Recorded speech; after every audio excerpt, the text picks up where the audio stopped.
อยู่แห่งไหนเธอจะมีฉันผูกพันจะไม่ลืมกัน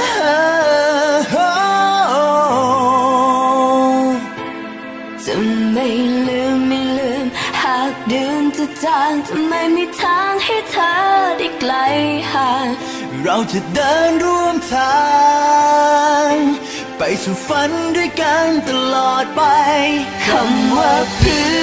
อนนั้นมีความหมาย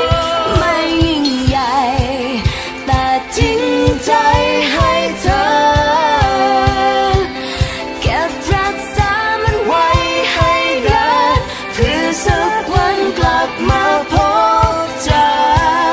ขอให้เธอโชคดีเพื่อนเอ๋ย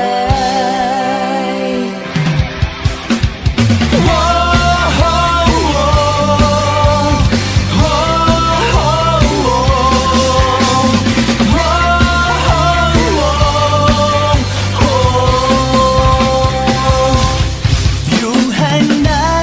เธอจะมีฉันผูกพันจะไม่ลืมกันจะไม่ลืมหากเดือนจะจางจะไม่มีทางให้เธอได้ไกลห่างเราจะเดินร่วมทาง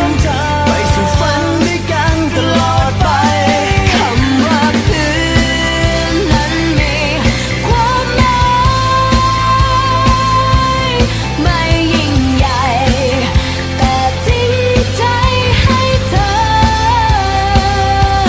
เก็บรักษามันไว้ให้นานเพื่อสักวันกลับมาพบเจอขอให้เธอโชคดี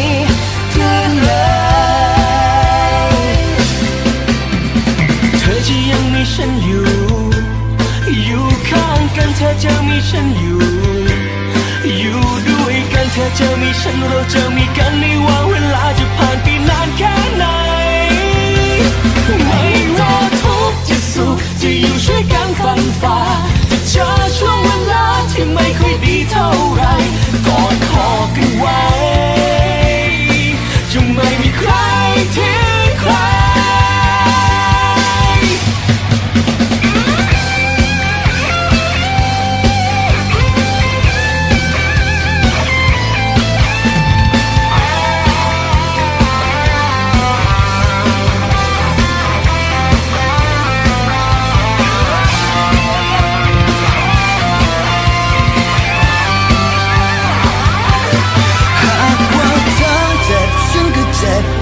เจ็บฉันก็เจ็บเหมือนกัน